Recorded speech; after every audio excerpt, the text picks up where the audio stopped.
episode of Trailblazers Rising, where I am bringing to you today a very special guest of mine that I've been stalking on social media for a little bit. Please welcome Christina Rordam to the mix. And Christina, tell everybody about yourself. Hey, well, thank you so much. I have been mutually stalking you. I love all of your content. I was just saying earlier, I'm always watching the videos and I'm like, yep, that resonates. That's me. Stop reading my diary. So I'm a Central Florida native. I've been in real estate for 20 years. I'm just starting to get into like social media coaching, retail, or real estate mentorship. It's a Freudian slip. I used to do retail before I did real estate. That's a hard job. And yeah, so I've been in real estate for 20 years. In my spare time, I like to do comedy. I like to write. I like to try new yummy places around here. Cat mom, crazy cat lady, checking that box. Before I got on the podcast today, I swear to God, I thought the cat stuck its paw through a door, and then I didn't see it, and I started to shut the door, and I had like a meltdown because it like screamed, and I was like, oh no, I'm gonna miss the pod. So checking the crazy cat lady box, but yeah, I have been in real estate for 20 years. That's really my main thing. And now I'm trying to just make it more fun with the podcasts and the videos and the social media, starting to branch out and coach people. And, I think that's the main thing. It's like, I think you're probably the same way. It's like, it's gotta be entertaining. It's gotta be fun for us, when you've been doing it for so long. I have found over the years, I got my degree in business in 2019 after 5 years. Anyways, it's fine. Neither here nor there. And I actually back then thought that I was going to start my own restaurant because I was still in the restaurant industry at the time. Oh, wow. But 2020 hit, my mom died in the height of the shutdown and all this. And I went, what? And, crazy spiritual awakening. And I was like, wait, I'm a mindset coach that also has psychic powers and is an energy healer. Why am I not monetizing this? This is exactly what I'm meant to be doing. I always coach people. Let's make this a thing. And it's been a real wild ride, social media, especially because, you know, I believe that 10-year-old Melanie manifested TikTok because I always knew that I wanted to be famous, but I knew that it wasn't going to be for acting or singing or dancing or anything like that. Mhm. So here social media came along and now, I help clients build their brand successfully on social media because we're all aspiring, moguls. If you're a female Mhm. founder and you are strapped with, neurodivergence and chronic illnesses, then Mhm. I mean, at this point, if you don't even have a chronic illness, but you're perimenopausal, I put you in the chronic illness category. I have all of those. And that's kind of one of the things when you talk about neurospicy. So apparently I've always had migraine, but like now that I am perimenopause, it's just like kicked into like the next level. And I feel like that's a type of neurodivergency. So It I've got is. all the things. I've got the chronic illness. I have digestive. I have Hashimoto's thyroiditis. And I have migraine. And people don't understand. It's like an inflammatory brain disease. And I didn't really but then you get into midlife and it's like, it's so many things. And it really is like with just the brain fog alone, I feel like puts it in a really strong spicy, not neurotypical category. And I didn't really realize till I got with an actual migraine specialist that another friend of mine referred me to. And he was like asking me all these questions and I'm like, yeah, I have that, but that's something else, or that's not really. He's like, no, these are all, but yeah, I love that you mentioned that because I feel like not enough people prepared us for what perimenopause is going to be. Or the mind fuck that is menopause. Here's a scientific thing that pissed me off. Menopause is the moment 1 year after you no longer have a period. So you go 12 months without a period. That moment is menopause. Then your post-menopause is not the long transitionary period. That's perimenopause. All the jokes that the men have from the 90s movies about menopause, they're talking about perimenopause, and that can be for like 50 years. Yeah. Yeah. I was at the salon and I was getting my hair colored like Monday or Tuesday. I ran into a girlfriend of mine. We used to do new homes and, she's the same age as me. And I was like, we're talking about like some symptom. And I'm like, yeah, it's perimenopause. And she's like, I'm not that old. And I'm like, hate to break it to you. You are like, this is, it's not enough talk about. Like you said, it can start earlier. I mean, I've had friends that started that in their 30s. So I started I was 32 years old. 32 years old when I started being in perimenopause. And my mom, rest in peace, she died in 2020. My mom, I remember her saying when my kids were babies, so, 13 years ago, something like that. I remember her saying that she had been in menopause for like 20 years. So Mm. now that I put everything together, right, all of my research for hormones and premenstrual dysphoric disorder and polycystic ovarian syndrome and endometriosis and Mm. ADHD and Ehlers-Danlos, like everything comes together. And I'm like, Yeah. oh, so if you already have hormonal issues and body issues and brain issues, then you're just going to be in perimenopause for like I'm thinking about chemical menopause every once in a while. I'm like, do I? How much of this do I really need anymore? Yeah. Right. Yeah, it is it's fascinating, and it's like, just getting like, just adding things like magnesium or, selenium or different, like, because I manage my hashis with just like supplementation. I see doctors, but I have a holistic doctor that I see that really was like a game changer. I like my GP, but I was in my late 20s and I'm like, my thyroid is kind of messed up. Let's test it. They did all the tests except for the Hashimoto's test. So then I was still experiencing issues with like, you're fine. I went to this holistic doctor. I was referred to them by a friend. And then that MD, because she's an actual MD, she did the Hashi's test. And she's like, oh yeah, you have because like either you have the antibodies or you don't when you have Hashi's. And so they didn't even like do the complete testing. You know what I mean? So it's kind of crazy. So I've been managing that with supplementation, but now as I'm, in midlife, like magnesium's so key. It's so crucial. Like my friend that I ran into at the salon, she was talking about sleep issues, and I'm like, it's really been a game changer for me just taking a safe but high level of magnesium. Yeah, And I get my blood looked at and all of that, but now I can sleep at night. yeah.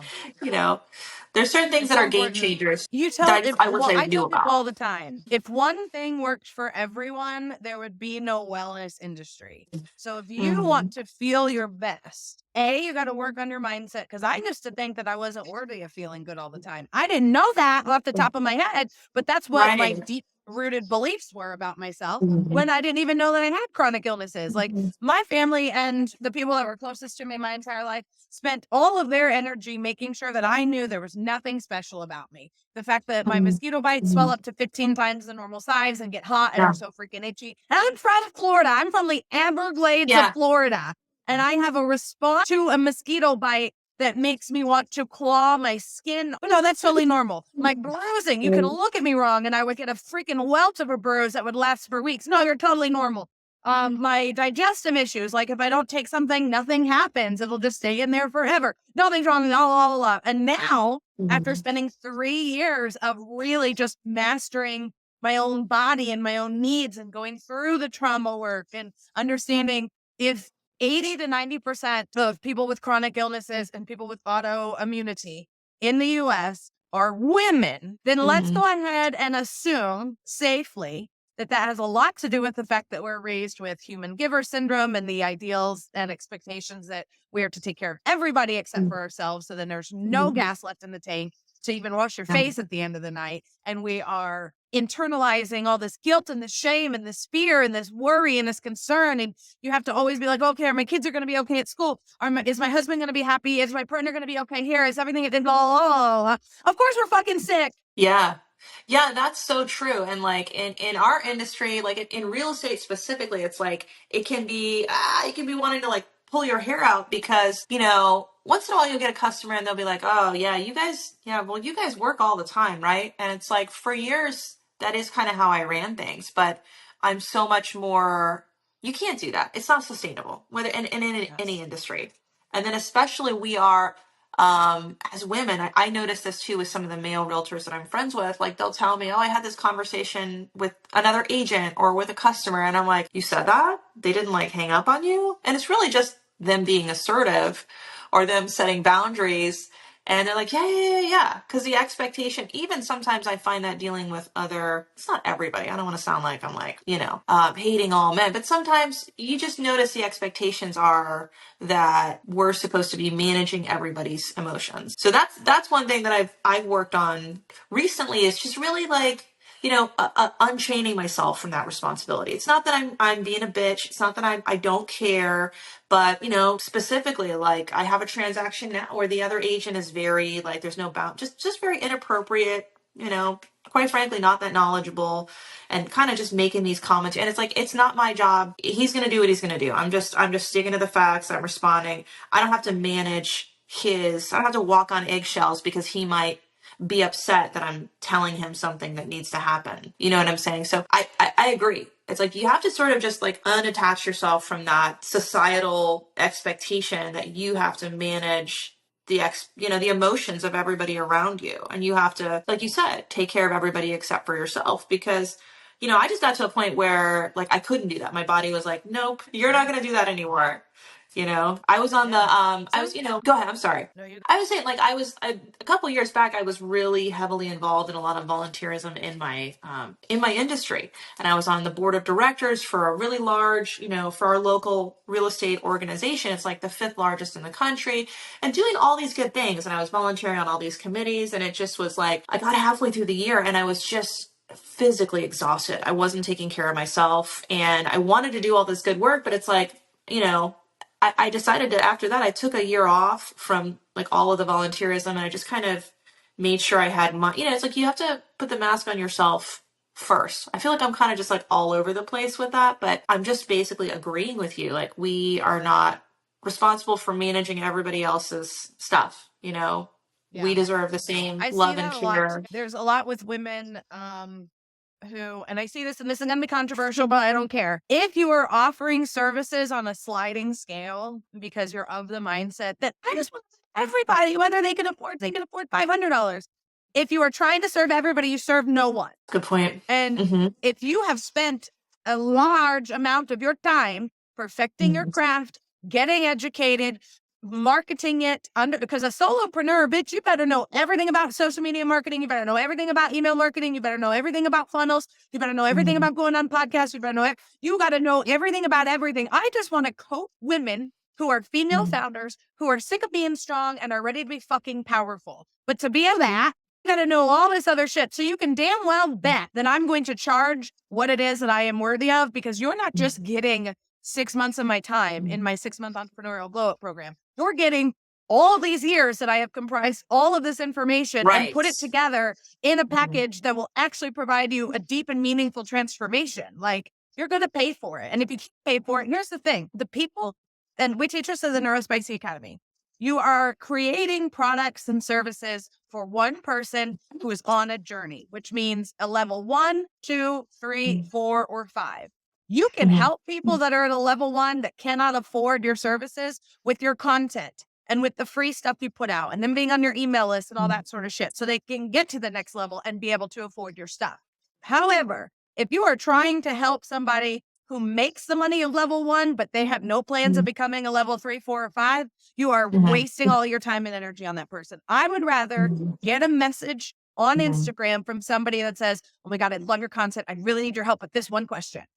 Yeah, I'll answer that question. But if you come on my social media and you DM me 4 paragraphs and la, la, la, la, la, la, la, la, obviously you don't respect your time. Obviously you don't respect my time, and you are nowhere near close enough to benefit from my services, because I don't work with people that are just starting out. So sliding scale is bullshit. And here's another thing about volunteering.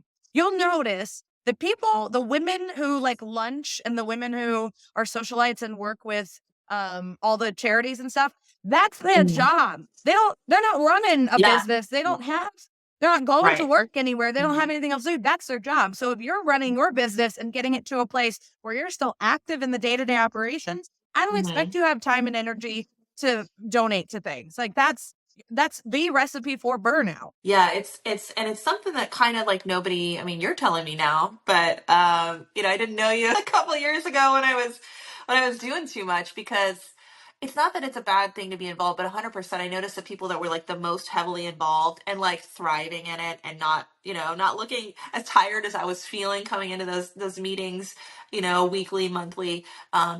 They have somebody else kind of over, they have a team, or, and so I had to put systems into place. I had to, pull back, and now I'm sort of re-entering that space. But yeah, I mean, I feel like that's kind of one thing that's a sort of a myth that's out there. It's like you don't have to be all things to all people all the time. And I really thought for the longest time, like my friend, she's a broker, and she's the one that actually introduced me to this amazing migraine doctor that's been like game changer. Um, she was, for the longest time, I would like look at other people and I was like, oh, I can do all of that. I kind of looked down on people because they were getting help or leveraging or hiring other people. It's like, well, I can do all that myself. Like, I'm smarter, I'm better. And then I'm realizing, oh, that's not the way to do it. It's actually smarter to leverage the things that you can and to get help and to ask for help. And that's actually the better way to do it. Like you said, I mean, those people that are full-time doing that, that's their full-time thing. Like you can have it all, but you don't have to do all of it. Yeah, you can have it all as long as you're hiring out. Yeah. So worth it. So worth it, because at the end of It's the day, I mean, you got to have quality of life. Like, you got to enjoy what you're doing. What's the point if you're not? So, one of the reasons too that I've gone the holistic, naturopathic, intuitive route for healing my chronic illnesses, because there are a lot. I have PMDD, I have PCOS, I have endometriosis, I have Ehlers-Danlos, I have POTS, I have mast cell activation syndrome. That's the one that really kicks me in the ass. But like the three of those, yeah. Ehlers-Danlos, mast cell activation syndrome, and POTS, they all go hand in hand together. So like with mast cell activation syndrome, it's a histamine intolerance. So your body just overreacts to stimulus with anaphylaxis of some level and degree, which includes thoughts of impending doom. So even right now, as I'm in remission from my mast cell activation syndrome because of lifestyle changes, diet changes, all this other sort of stuff, if I get too excited or if I get angry, right? So it could be excited or angry, whatever it is. If I get one of those big Yeah. emotions, I'll get a Mhm. hive over here on my face and over Oh, here on my face that looks like mosquito bites. So it happened to me my whole life, but I literally just thought I was getting bitten on my face by mosquitoes. I had not connected the two. yeah. And like it'll happen when we're on campus of the Neurospicy Academy. A student will come on and they'll share a big win that like I was waiting to hear about from them. And I'll be like, I get so excited that I give myself hives. It's kind of a joke on campus now that they were able to give me a hive. But it's one of those things too. And I was like, how different where could I be right now if I had known all of these things at a much earlier age and recognized them Yeah. and gotten the treatment for them, as opposed to Mhm. being the girl that used to flex how hard I could work out, how much stuff I could get done in a day, how many people I Yeah. could help. But Right. damn, if I would have just rested a little. Yeah, I feel like rest is severely underrated, and that's so true. Like, I didn't even know what mast cell was, POTS, Ehlers-Danlos. I don't think I have any of those, but it's been really enlightening just to see all of that on TikTok. And then people are sharing so many different, symptoms, and getting help just from watching TikTok. That's really incredible. So that's how I got my education, the little that I do have on those symptoms. But I mean, it's for me, I'll see migraine videos on my timeline and I'm like, oh yeah, that's a symptom. I just thought that was, when you get into the brain fog, you're like, oh, I just thought I had become like a lazy person, and you feel bad, you feel shame about it. And then you're like, oh, that's actually a symptom. I can take this pill, or I can make this lifestyle change, this diet change, and feel better.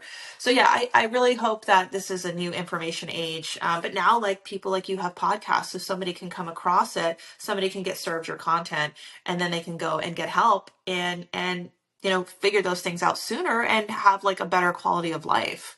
So that's kind of So why I love you have TikTok.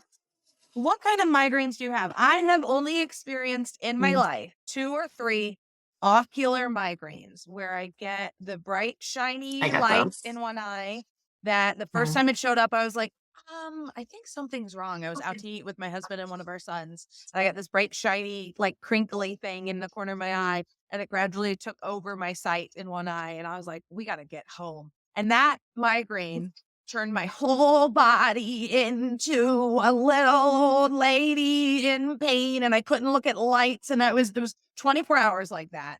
And then for No, a really? week, for Oh, a week, I had brain fog that was just like I couldn't ride a bike. My brain fog was so bad. Like, holy shit. And so then I've had it one more time, but I caught the bright crinkly light and I went, "Ben, all the lights off." And it wasn't as bad and as severe. But things like looking at a ring light, which I have my ring light on right now, but it's turned to the side so that mm. it's not directly in my face. And if I'm making content in my kitchen where the lighting is best while I'm staring out the nice bright window, I Hmm. can only do it for the short period of time, the same with these ring lights, and then I cannot go look at my computer screen for hours. So like when we're done here, I have emails I have Hmm. to write, but because I've been looking at this light, I will have to Hmm. go do something else and take my eyes off of a screen. Because Hmm. I also have binocular vision disorder, BVD, where my I want to eyes get like checked move for that. around. Hmm. Yeah, and it's a real pain in the ass. And I have dyslexia and dyscalculia. So things move on Hmm. me. So like I know what my triggers are for migraines. What kind of triggers do you have? Like what kind of migraines do you have? Because there's so many different kinds. Yeah, I have dyscalculia. So yeah, that's and like I guess I was diagnosed when I was young, but it was like I was like, genius level in the languages and the English, and then it was like not so you kind of have I guess it's just basically like dyslexia with numbers, right? It's not Dyscalculia, so much. your ability to remember numbers. It affects our ability to understand space and time. So Mm. like directions, if somebody says a half a mile, your brain goes, I have no idea what that actually even means. And it actually just can be the reason why you can't do routine. And I didn't know any of that.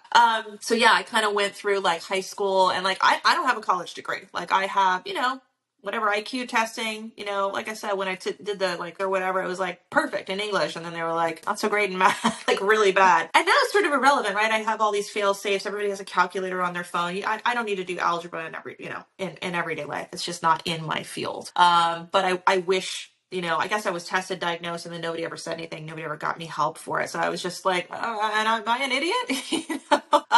So it goes back to figuring things out sooner. But migraine, I don't know I forget what my actual diagnosis was, but I get the migraine with aura. And my understanding, I saw a neurologist for it, because I had one of those episodes a few years back. And then I can, if I think hard, it's like, oh, maybe like 10 years ago, I had another one of those where I had the aura, like you're Is describing. that the sparkly light? Yeah, yeah.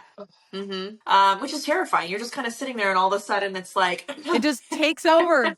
It takes over your eye. You're like, holy shit, my yeah. eye doesn't work anymore. There's like something permanently in my field of vision.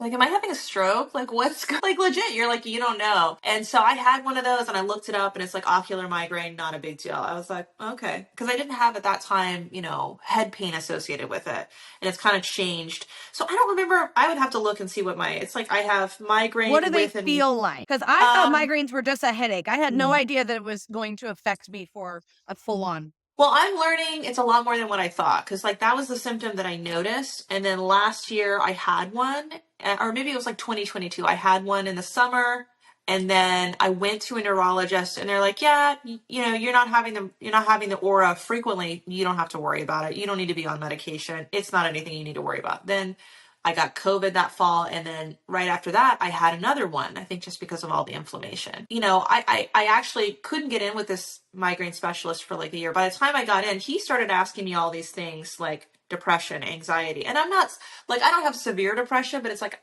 I'll notice around an attack, that's a symptom. Depression, anxiety, brain fog is a big one. The ocular migraine, I really don't have that aura a lot. But it's because now he's got me on, so I can take that when I'm having one. And I started to have like anxiety that was like just out of nowhere. It wasn't making sense. I'd be in a restaurant, eating with a friend, having chips and salsa, you know, gossiping about our coworkers, and then all of a sudden it was just like that feeling of impending doom that you're describing. I would just be like, holy shit, I gotta get out of this restaurant. Like, I'm gonna freak out. I'm gonna pass out. And I just had these feelings come over me, and I didn't know what was happening. And then eventually it would pass, but those were some symptoms that I didn't understand were part of it. Or maybe you would just feel off. Like I'd be out working or doing something, and I would just feel like out of it. Just it's like a feeling like something's wrong, but you don't know what. All of those things, like the brain fog being and then I started to have, I get the really bad headaches. But I went in and I talked to the specialist, and I didn't realize I hadn't connected any of those things. I just thought maybe I'm having anxiety, and I'm just having anxiety. But it's like it really wasn't like me. I've had anxiety before and learned to really work through it with breathing exercises, self-care, taking care of myself, managing my stress in other ways. But this just started cropping up like, I think along with midlife in 2022. Yeah, so I went to the migraine specialist, and he was like, yeah, all of these things they're all migraine. Like muscle tension. Like right now I have like very tense, like, and that's kind of like dizziness. I'll get sometimes, somebody did a TikTok sound about it where it's like they do the ringing sound and then it kind of fades out. So I can tell now when I'm going to have one because it's like I will have, sometimes you'll just have a feeling like something's off. Or I'll get that ringing sound that kind of fades. It's like you can't hear in that ear and then it slowly comes back.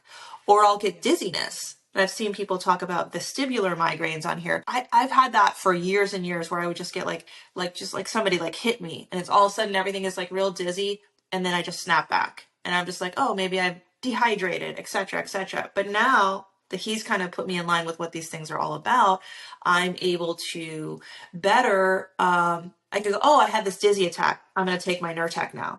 You know what I mean? These are like kind of precursors. Apparently there's 4 stages of migraine. You know, I forget the names of them, but those are all things that are telling me, okay, you're going to get a migraine, you know, take a Nurtec. Let's go. Yeah. One of the best entrepreneurial things that helps me manage all of my fluctuating energetic needs because of all of these things that are going on in my body is having B-roll in my camera for content creation. All you need, kids, all you need is 3 good pictures of yourself in a restaurant. All of my major viral videos in the last 6 months have been picture posts on TikTok with 3 pictures. You'll recognize them because I'm sure you've seen the views or the viral videos. And it's just 3 pictures I took of myself at a restaurant in November. And those fucking pictures, if something about them resonates, and you just put text on screen and put that shit out there, because you can make content now on TikTok that gets played for years. I have old videos of mine from pre-Blair's Just Pink Hair, and I still get notifications every day that people are liking those videos. I feel like a rose gold bob. I think I got served one of those the other day, or maybe you posted it on this day, and I was like, "That's so cute. I love that color. I mean, I love your hair now, but I was like, that's so pretty." Yeah, it's fascinating, and that's another thing that you talk about that I really resonate with, and I think it's so true because I feel like there's a big hustle culture mentality, and I'm all about the hustle. I mean, if you want to do like what we do, you have to be able to hustle. You have to be able to work through, you know, not feeling well, especially if if you have something that's chronic, you're not going to feel well a lot of the times, chances are. So you got to find your rhythm. But I love that you talk about like things like that. Like I call it like lazy content hacks.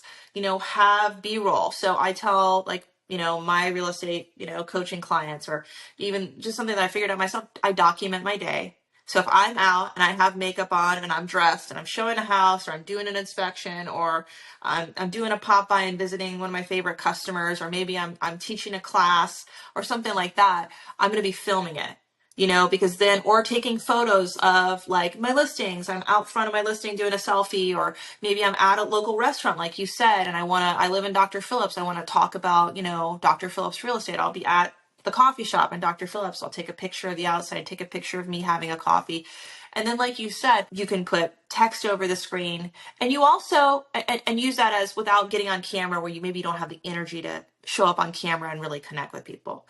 But the other thing that I love is you talk about, like working with your natural energy. Like you don't have to get up at 4 a.m. every day, and have the same energy level and go grind it out every single, you may have more energy one day, more energy like when you're not on your cycle. If you're, somebody who ovulates, and if you're a woman, like you're going to have different energy cycles. And if you work with that, you can get more done rather than trying to fit yourself into this box of what we're told we need to do to be productive. Yeah. I actually just had a huge client breakthrough. 2 clients had major energetic breakthroughs in the same week for me. And they're both in my 6-month entrepreneurial glow up program, but they're a week apart from each other because we meet 12 times in that 6 months. So one is in session 8, one's in session 9, right? So they're just a little far apart in the actual plan that we're in, but they both have the same breakthrough at the same time, where they got their period, but in that luteal phase before their period, before menstruation, they had not started a fight with their partner, their spouse, which was something that they had noticed since I have you track your energy. They were consistently, every time they hit their luteal, they were starting shit with their husband. And they had not felt super duper like unhappy with their looks. Like, how we get that luteal phase and you're like, what the fuck? I'm ugly. I don't even want to put makeup on. People are pissing me because I get it. I got PMDD. But both at the same time, they were messaging me on Marco Polo, and they're like, "Oh, I just got my period," and that made me realize that I didn't do this, and I didn't do this, and I didn't do this, and holy shit! And I was like, these are major breakthroughs because we're not going to get better in a 180-degree turn. We get better in steps. So as you realize, oh my God, this got better, you celebrate it, and then more of the better comes in. Yeah. Yeah. Yeah. I agree. It's like, and that's the other thing too, is like new year, new me, all the New Year's resolutions. I think that's great, but it's like you gotta kind of baby step it. And if you're just taking small steps towards your goal, you know, consistently, just like with social media, it's like I see people where they're like, you gotta post 200 videos a day. And if you don't, like Gary Vee gets on here and I'm just like, oh my God. It's just like, no, you don't. The reason that I think like the lazy content, right? Where it's just like the photos with the text, which is really not lazy because you added value. It's because you're adding value. That's something that's really valuable to people, the text overlay. You're not just adding nonsense, you're adding value. So it's like, I think it's more important to be consistent, and it's more important to actually add value because you're putting yourself very clearly in the shoes of the people that you're trying to help. And you're like, well, what do they need to hear? What would they benefit from? What are they asking? And then you're making content around that, not just like, content for yourself. You're putting yourself in their shoes and you're actually adding value. So I think it's more important to be consistent rather than trying to like burn yourself out with, if you're doing social, with posting social media, 6 times a day, just post with what you can be consistent and actually add some value. Put some thought into whatever you're trying to do, who you're trying to connect with, what they need, because obviously, they're going viral because people are like me. They're watching those videos and they're like, yeah, that makes sense. That's, I have that problem. Social media is such a conundrum for some. It makes perfect sense to me, and this is what I teach all my clients. Your social media channel, as a female founder, as a business owner, as in high ticket sales, you're in real estate, I'm in coaching. What we're doing is establishing a personal brand so that like people know where I stand when it comes to politics and religion, because I don't go on there and say, this is what I believe and da da da da da. But it's clear from the stances I take on the things that I post about that I'm pretty fucking liberal. I'm pretty QI plus. I am never spicy, for crying out loud. Like, this is the game that I'm after. I'm not going to work with anybody that is super duper right wing and conservative. I'm not going to work with people that are staunchly religious or anything like that. Like, absolutely not. You're not going to enjoy me and I'm not going to enjoy you. But the content that I make is about my community and about my potential clients. So you know me and you get to know me through my content, but the content is about you, the viewer. Yeah. And that's such a huge thing, And I feel like I still struggle with that, but it's like you have to be intentional with it. And it is about like, I don't know who it is. It's some quote where it's like, if you help people achieve their goals, like you're just always going to have success. So you're doing that. You're figuring out like what people's problems are, because, some of that is also you. So you're like, I've been through this. This is what helped me. But also there's not a one size fits all for everybody. And, you're working with people to find out what their best rhythm is going to be. So yeah, I think that's important. It's like, you don't have to go like the corporate mindset. That's what I like about real estate the most, is that I'm, the captain of my own ship. And I see some of these, there's a lot of real estate teams now, and I'm not knocking it. Some are doing a great job, some aren't. But I see some of them and it's like, it's just become, I think systems are good, organization is good, efficiency is good, professionalism is good. But it's like, I see some of these people and there's no creativity. That's a big problem in our industry, is there's a lot of cannibalism where people will just see one realtor post one type of post or one type of content. And then, I kudos to them for trying to get out there and put themselves on social media and make content just at all. It's like, let's not cannibalize each other. Let's like harness our own creativity. Let's like do what we want to do. You know what I mean? Rather than just copying what somebody else, because that may not work for you. And that's not, if you're different than that other agent, then you're creating content for that agent's buyer or seller, not for yours, It's so important too to work with a coach in business development, social media development, mindset, all that sort of stuff, because you're too close to the problem, right? So the content ideas that come to me from my clients are incredible. And every single call I have with clients, even if we're not working on social media at that moment, I'm like, oh, well, that's a piece of content. And I'll tell them what I see. And they're like, oh, man, I got to write that down. And I'm like, I don't even get that kind of vision for myself. My content Mhm. is like secondary because I can Mhm. see everybody else so much better than I can see myself. So when you Mhm. hire a coach, which I took a long time, I was in this industry for many years before I said, okay, fine, I'll get a coach. I'll do it Mhm. because I'm stubborn. But like working with a coach where they get to know you and they understand you and your problems and they can say, so I know you're not seeing it right now, but this is where the leak is. This is what we need to Mhm. plug. I see you're working over here, but let's work on this and then watch the change happen. So, Mhm. if you are in an industry like real estate, like coaching, like consulting, high Mhm. ticket service based things, which is what real estate is, it's the highest ticket, right? People buying Mhm. houses. You're building relationships with people that you want to have a relationship with for a very long time. If you sell somebody a Mhm. $500,000 house in Orlando, you're going to keep messaging them. You're going to keep them on your email list. You're going to keep them on this. So what happens when daddy gets a whole nother job or mommy starts making major money with her coaching business and they're ready to level up? You want them to pick Mhm. you.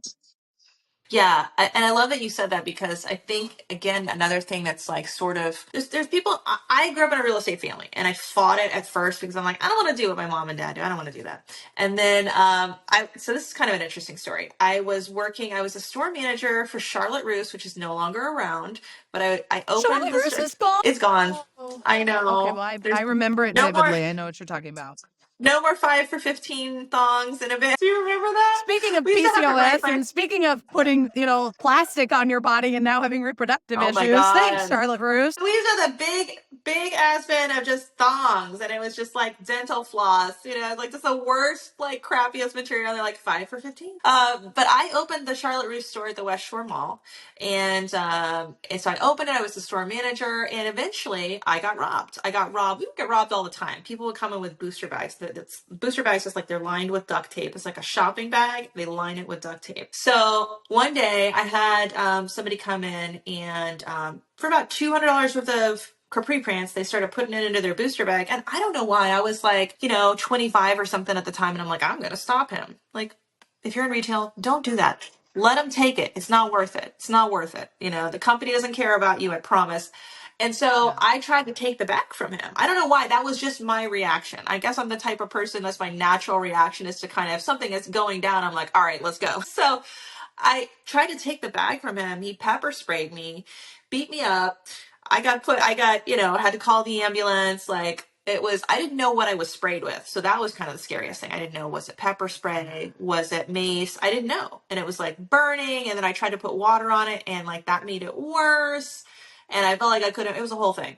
So after that lovely experience, I was like, you know what? This isn't worth it for $43,000 a year. So I moved back to Orlando eventually, like a year later. I got my real estate license, and that's how I got into real estate. I feel like there was a point to that. What were you saying before that? There was a point to all of that. Family industry, Oh, real estate. relationships. Yeah. So my mom had always, she did more of a transactional residential real estate, but I did learn the value of relationships, and so that's my whole thing. Like I become friends with a lot of my customers, and I'm not. Some agents are. I'm not knocking them. They want to pay Zillow the hundreds of thousands of dollars that they do every year. There's agents that will pay Zillow like $225,000, and those are the top agents, right? They're closing the most deals.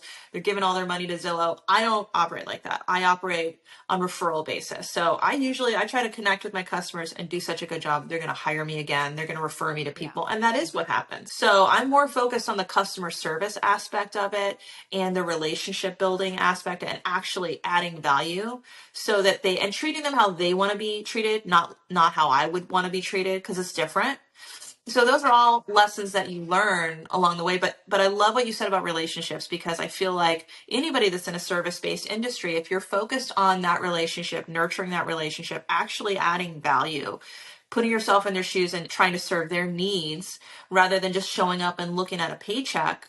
Because I'm sure there's agents that do that. They're just like, when is this deal closed so I can never talk to this person again? I'm the opposite of that. And I completely agree with what you're saying. It is about relationships. It absolutely is. And that's why, mindset and branding are so important. If you are creating your brand to help a specific person that's on a journey, then they're going to want to keep you around all the time and they're going to align with you and you're going to attract the people. Like, how many times have you had somebody, since you're on social media?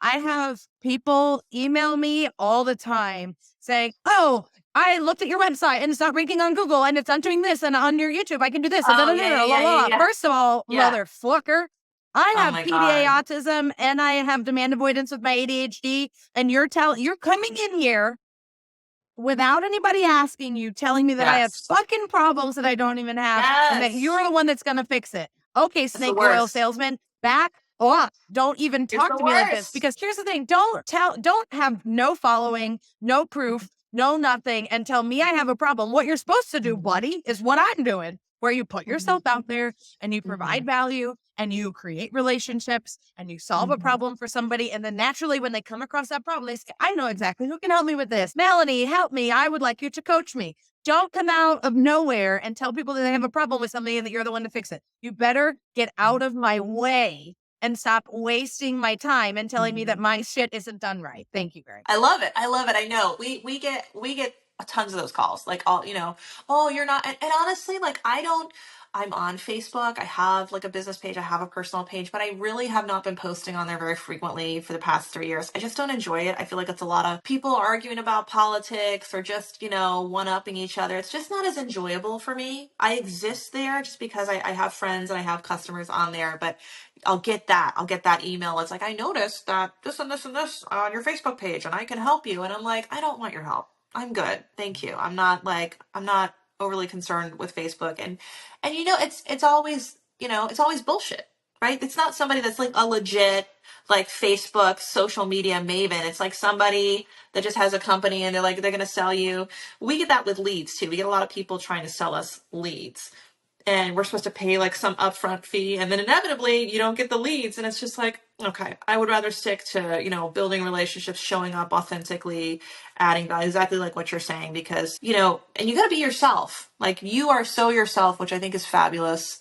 And more people should feel free to do that, because if you're not showing up authentically, you're not going to be connecting with the people that need your help or that are going to resonate with what you're doing. So you can't be all things to all people. That's a lesson I'm always having to remind myself. But yeah, I hate those Well, people. and I hate the scammers. you have to have, if you're going to magnetize yourself, right? Which is what I teach people to do. I want you to magnetize your energy. That means you're going to strongly attract the right people and pretty intensely repel the wrong ones. And a lot of Yes. times, the people that are repelled want to tell you that they're repelled by you. And you're like, okay, buddy, I understand that you're not happy about my freedom to have pink hair and makeup that honestly is inspired by drag queens every day. And the fact that I can say whatever the fuck I want on my platform. Like I've been going live with my friend, my favorite Joe. She's a client of mine and she's a member at the Neurospacing Academy. And she has recently launched her cult, which is her fun membership for neurodivergent people who see their neurotype as more of a strength than a disability. So she's really Yeah. building a community of the fun neurodivergent people are like, whoa, yeah, my brain's different. When neurodiversity was the norm, like that's really her stance. We've gone Yeah. live a bunch. Like we go live probably 3 days a week. She's in Australia, so we go live at 4:30 Yeah. Eastern time because that's 8:30 a.m. her time. It's really I've learned a lot about time changes and time zones from her. But the last 2 times we've gone live together, 2 times ago, I got banned and I got my live ability taken away for a whole week because they said I said some sort Why? of sexual abuse. Again, TikTok doesn't tell you what it is that you did. They just say you broke this rule. You're Yeah. in timeout for this amount of time. And my first account was banned while I was live back in 2021. So this was pretty traumatic for me. They just say, you got reported for this. This is what you did. I appealed it and they instantly said, nope, you did it. You don't get to go live for 7 days. So we finally went live again yesterday and she was reported for using tobacco and had like a warning label put on her side of the lives. And we were, so the moral of the story is knowing that the more authentic you are, the more content you're creating for your ideal to build your community, the more people are going to get pissed off at you because they can't be mad at you for not serving them. So they have to be mad at you for not serving them. Like if you make a piece of content that makes people really pissed off, but you're not clearly taking a stance of like, well, I only work with neurodivergent women entrepreneurs, right? So if I make a widespread statement and I can piss off a whole group of people, then I'm really setting myself up for disaster. But if I make very targeted content about if you have this problem, this is the solution, blah, blah, blah, blah, blah, here's how I back it up, it makes it a lot Yeah. harder to be attacked. Yeah. Yeah. but it will And still. oh yeah, that's kind of the thing. And I feel like none of the and there's a lot of coaches that I've had over the years with social media that I love and adore, and they've been amazing. But one topic that I noticed nobody really delves into, but I love that you addressed, is it's going to happen. You know what I mean? You're gonna get the haters. If you're a realtor on TikTok, just fucking forget about it. And the people come out of the. There's a guy. I don't know who this is, and I don't know. Okay, there's a guy, and I think his screen name is like Miami 8989 or something like that.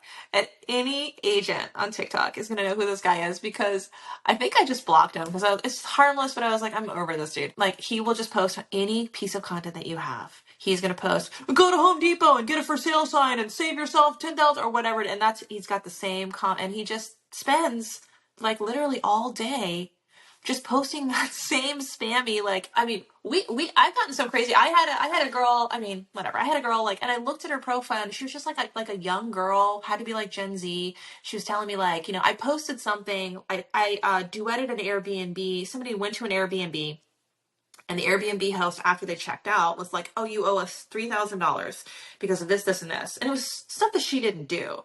So she backed it up. She had screenshots. She won the dispute. They did not charge her the money. She was good. But she was telling her story, and I duetted it with, like, talking about the Airbnb market, because I'm in Orlando. We're Disney, Universal. It's a lot of Airbnbs. I help people buy and sell Airbnbs. But it's not for everybody, and not every Airbnb owner is created equal. It's really down to that particular owner. It's not just the platform. Not every, some people are just assholes. So she told the story, I duetted it, and this person commented and basically said, like, basically that, something about me, like, being unalived, and like, I'm part of the problem because I have a real estate license. And it's like, the reality is, it's not like selling sunset. We are some of the most blue collar professionals out there that you can be.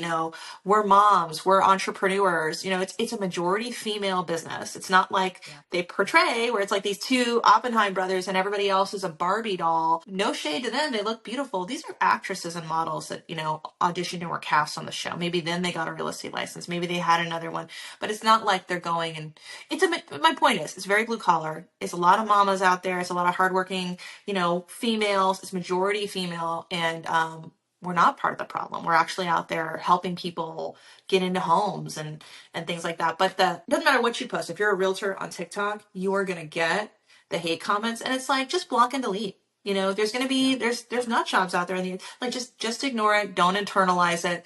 But I think it's important for people, like you said, any entrepreneur, but especially if you're in my field, it's going to happen. It's not you. Just ignore it, tune it out. Those aren't your people. They're just miserable people that just want There to are tell you to people that come. wake up every day and they say to themselves, "What stranger on the internet am I going to scream at today?" Wild.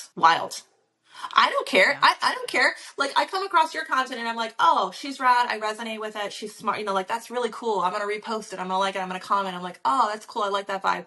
But I don't, like, if I see somebody I don't like, I'm just like, not interested, or I just keep scrolling. But it is wild that there's people that's their vibe. They're like, I'm going to go argue with people that I don't know. And it's like, who fucking cares? You know what I mean? Chemically, we get addicted to cortisol and stress hormones, Mhm. and you can Mhm. actually get into a cycle where you get dopamine for picking fights and getting people to argue with you and stuff. So, Mhm. from a scientific standpoint and an energetic standpoint, it makes sense Mm. why people, like, Mhm. I get why people are doing that, but I also Yeah. understand it's not my responsibility to teach them that there is a better way. I'm here to Right. teach the better way to the women who are running their businesses and understand that Mhm. they don't want to be worried 24/7 anymore, that they want their Yeah. brain to work for them, not against them. I mean, my business Yeah. partner at the Neurospicy Academy, she came to me over a year ago. She binged all of my content. She had joined my membership at the time that I had, like, she had done absolutely everything she Mhm. could do other than my high ticket program. And then she just came to me and said, "I just need you to fix me. I don't know what I need to buy from you or what it is, but I need you to fix me." So we worked together and we ended up getting along so well that we were like, at the last call, I was like, "I don't want this to end." And she's like, "Me either." And we said, "All right, let's do a joint venture." So that's where that came out Mhm. of. But when she came to me, I she was love that. sitting down at her desk every day and she had a Mhm. course to build. One of her mentors at the time said, "I need you to put this into a course for me." It was the only thing that she had to do. And she literally would sit at her desk for 9 hours and not make any progress on Mhm. it, no headway Mhm. whatsoever, because she couldn't get her fucking brain to do what she wanted to do. Do you know what her life and business were missing? They were missing fun. She was missing stimming. She was not eating properly for her body. She also has POTS, which was misdiagnosed as something completely. Her doctor had told her she had some form of narcolepsy I'd never even heard of, because when she would get so excited, Wow. she would pass out. Bitch, that's POTS. Wow. What are you talking Yeah. about? So, Yeah. like, really helping her understand, if you want a successful business as a neurodivergent woman with chronic illness problems, you have to have joy and novelty and play and interest and competition in your life, or you're always going to have to rely on haste in the last moment to get things done. Funny story, when I was selling new homes, and I had a cool partner. I was selling homes at a community, it's a neighborhood called Lake Nona here in Central Florida. And I was selling new homes out there, and I had a partner named Boomer at the time. I don't know where Boomer is, but he was a cool dude. And so, we were on commission, but we were chill. Like, it's a competitive floor, but we were like very chill with each other. We just kind of took turns. People would walk in, you try to help them buy a house. They would or they wouldn't, etc. You take them through the models, but in between, when we would be slow, I would make him watch like comedy clips. And one of the things that I made him watch all the time, we would watch, and it would just crack me up and just kind of fire me up to get out there and have good energy with customers. I would watch Jim Gaffigan's Hot Pocket joke. Have you seen this? No, but I know who you're talking about. If you go on YouTube and look up Jim Gaffigan Hot Pocket, or even just Google it, he has like a 5-minute bit, and it's just him making fun of the Hot Pocket. Like, one of them is, he's like, "Oh, did you know they have a breakfast Hot Pocket?" It's like, you're about to call in sick. It's like, it's like, I cannot do it justice. Jim's a genius. But so I would just like crack myself up, and I felt like I would make more sales, I'd be more productive. Because like, when we had a down moment, it's like I just do something, we'd look at a funny clip. So I 100% agree. And I feel like sometimes people, what works for them, sitting down at a computer 9 hours, like maybe whoever was telling her to do that, or not telling her to do anything, like that's kind of the traditional thing. Like, she's probably got her area of genius. And so that's really, really where you need to focus, focus on what you're good at, and then you can leverage and do the other things. And you don't have to just be sitting at your computer. So I love that you're talking about having fun, because that is, if you're not enjoying it, at least I think I agree, for somebody who is not neurotypical, that it's like, you're just kind of be burning yourself out, Yeah.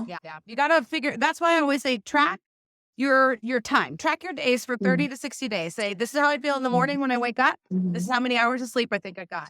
This is how I feel in the middle of the day. This is the food that I ate. This is the people I was around. This is how I feel at night when I'm going to bed. Am I proud of my day? Could I have done things better? La, la, la, la, la. And then when you have that data, you can reflect back and say, wow, on Fridays, it seems like I'm really not able to sit down and get any work done. Does that have anything to do with the fact that my birth chart is ruled by Venus, and Venus rules Friday? And so Friday feels like a day to just fuck around and go out to lunch and have a good time and maybe make some content and not do any heavy work? Yeah, that makes sense. Is it hard for me to knock out work between the hours of 3 and 5 p.m.? Because historically, over these past 15 years of me being a mom, I've had to go pick up kids from school between 3 and 5 p.m. So now my brain and body just naturally associates this as a time of transition and shuffling and moving around and picking kids up. Yeah. Does that mean I should not plan an interview for my podcast or a client call between 3 and 5 p.m.? Yeah, because I'm not going to be able to get my brain to do it. I'm not going to rein this guy in and try and harness this genius at a time where I'm just not able to do it. That's self-sabotage, right? So it's really about making your energy and your mind work for you, and not adjusting yourself to the schedule, but adjusting your schedule to yourself. I love that. And I love that you're talking about tracking, because that's what my migraine doctor had me do. Because he came in and I was like, I only have like one migraine a month. And he's like, so, but you're having auras. And like, it's like, he asked me all those questions. He goes, why don't you go back? And he told me to do what you just said, like, go back and track, before you have one, what are your, like, and just pay attention, like what's happening every day, keep track, do it, like, basically audit your time, audit your symptoms. And that's how I came to realize, oh shit, I'm having migraines like pretty much constant, just to varying degrees. And I can get my brain back to a normal state and, be more productive. It's the same way with time. And it's like, instead of just forcing yourself, I mean, there's sometimes you just got to buckle down and do it, but you can create a different system. So I love that you're saying that, because I feel like not a lot of people do that. And then if if your brain or your body, and I feel like we all have our, our different things, don't operate in that traditional system, then you feel shame and you feel like I'm lazy. I'm not doing this right. I need to do what Grant Cardone says and get up at 4 a.m. and go work out. I need to be like Mark Wahlberg. I gotta get up at 3 a.m. I gotta work out for 2 hours. Then I gotta play golf. Wait a minute, I don't play golf. But it's like that's not gonna work for me. And that's okay. That's totally fine. I think you gotta, if you're vibing with what's working for you and creating your own system, like you're going to be so much, not just more effective, but you're going to be happier. So I love that you're talking about auditing your time and your productivity, because you don't have to try to fit yourself into a schedule that doesn't work for you, And that's one of the things too. You're an People forget entrepreneur. that productivity is not getting a lot of work done in a big period of time. Productivity is getting a lot of work done with a little amount of energy expended. Mm-hmm. So if I Yeah. figure out that I can take my kids to school, come home, eat my breakfast, scroll for a little bit, get ready for my day, and then knock out 3 hours worth of work in 1 hour because I use ChatGPT or Claude because I have dyslexia and it's hard for me to get what's in my head out onto the paper. So instead, I just hop on ChatGPT and I say, hey, buddy, today we're going to write an email that includes this story and this call to action. I want you to make it really smart and funny and intriguing for me. And then we're going to change the copy on this sales page from this to this. Thank you so much for your help. Blah, blah, blah, blah. That is stuff that used to take me hours. And now I knock out all this work in 1 or 2 hours time and I get up and I go, shit, now I can go live. Now I can go for my walk. Now I can go get my latte. Now I can exercise. Now I can talk to my clients. Now I can make some more content, blah, blah, blah, blah, blah. Whereas before, if I would feel like ChatGPT and stuff was cheating. And now I get every single one of my clients to say, ChatGPT is your Gen Z assistant that has a dick ton of education, but has no original thoughts in his mind. So you have to say, here's my original thought. I want you to fix it up for me. Here's this. Yeah. I want you to fix it up for me. And then boom, look at all of how much work you can get done. I agree. And I don't see it as a replacement for for what we do. Certainly, I feel like exactly like what you said. I had somebody that was helping me out with some of my, with my podcasts and things like that. And I could tell they would send me like clips and it was like incomplete thoughts because they were just dumping it into and then they weren't over. That's just my opinion. I don't want them to come for me. We parted ways, but, they would send me clips and I'm like, that's not like, I had an attorney on it. He was giving a great point, a real estate attorney. And then they sent me a clip and I was like several clips. And I was like, these don't make sense. He's talking about the thing and then you're finishing.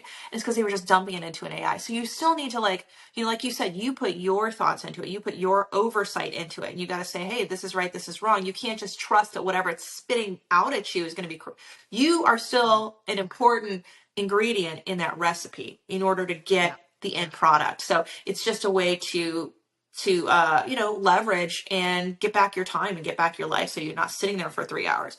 It used to take me, the first Instagram coach that I had, I took a course and we were not resonating at all. And, she was like, just go in Canva and make some posts. And I was like, and it would take me like, I didn't know anything about anything at that point. And it would take me, when I was first creating posts, it would take me like 4 and 5 hours. She's like, oh, did you do all your content for the week? And I was like, I made one post. Yeah. I made one. And I felt so bad about it. And I was like, well, I didn't know anything about Canva at the time. And now, I have my brand kit, I have my templates, and I don't just, I use it, but I use it in a way that works for me. Canva has AI now, and that's helpful. Yeah. But yeah, you're an important component. AI is not like replacing everybody. It's just enhancing everybody. You still have to tell it what to do, tell it when it's wrong, those types of things. So AI enhances, not replaces. Hold on, I gotta write that down. Excellent. Yeah, I was live a little bit earlier before we came here, and my business partner was on the live, and she was she started texting me during it. She was like, that was a good nugget. She likes to, we call him, that's a writer downer. She texted me while I was live with like 3 different things. She's like, I got your writer downers. Here they are in case you want to use them. But it's so true. Like, out of the 8 executive functions, which you can Google, you can say, what are the 8 executive functions? It'll pop up, working memory, task initiation, impulsivity, planning and prioritizing, emotional regulation. There's 8 of them that are the main ones. You have to figure out which is the most difficult one for you and which is the one that you're really, really good at, because both of them need an equal amount of support and accommodations because the one I'm really good at planning and prioritizing. That's what I do in my 90-minute breakthrough boost sessions with my clients. They come to me with a problem and I say, okay, here's how we knock it out. What does your schedule look like? What is this? What is this? Da, da, da, blah, blah, blah, blah, blah, blah. And I can keep you from going off on a tangent and I can keep you to just answer the questions that I'm asking and not the questions that you think I'm asking, which is a major thing. And bing, bing, boom, we can knock that out.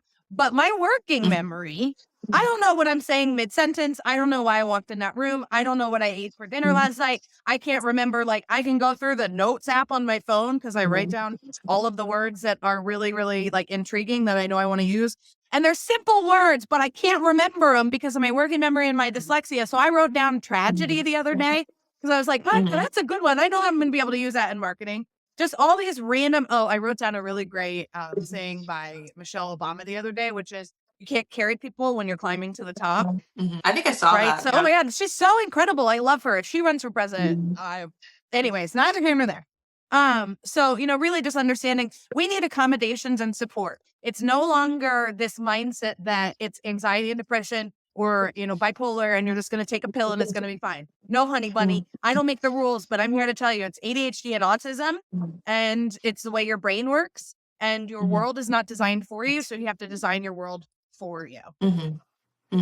Yeah. It's been a combination of those, and I'm still like, I worked last year on like creating systems and then, and I took a systems course and this person was really amazing and I love her dearly. And I was like, she was like, well, how can I, make this better? And I'm like, I felt like I was trying to explain to her exactly like you're saying, the 9-hour principle. Cause it's like, I can get into the flow, but there's some days when I'm just like, it's just not, I'm not going to be able to sit there for hours at the computer. I got to maybe make phone calls to clients or, do other things, go film some content, go edit a video. Because it's like you said, you have to work with, how you're going to best operate, what's going to work for you. And so it's just, just getting out of that hamster wheel of, I got to show up and sit at the desk, especially if you're an entrepreneur. You really don't, you don't have to sit there like for 12 hours every day in front of a computer. In fact, for what I do, it's actually better that I don't do that. It's actually better that I'm out there, I'm talking to my people, I'm meeting my people, that's kind of my relationships are probably like my circle of genius, right? Like I'm good at that, building and maintaining that. And that's the lifeblood of the business. So it's like, don't feel bad, female entrepreneurs that if you're, maybe you're not good at being an admin, that's okay. You can hire an admin. You can, you can find a way to do it. Like the business, like for me, my business doesn't run if there's not relationships, right? So all of those other things, you can get help and it's, focus on your circle of genius. Like you said, create that ecosystem that's going to help you. And don't feel bad about it. That's the thing. Don't feel bad about it. That's what it's all about. You are so wonderful. Thank you so much for being on here, Christina. Tell everybody where they can find you on the social medias, what your handles are, all that sort of stuff. It'll be in the show notes, but might as well tell them in case they're auditory learners. All right. So my podcast is Selling Funny. You can find that anywhere you listen to podcasts. We're going to be recording and dropping some new episodes, hopefully by the time this podcast is live.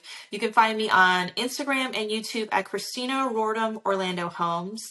And you can find me on TikTok at Christina Rordam Orlando. I didn't have enough characters.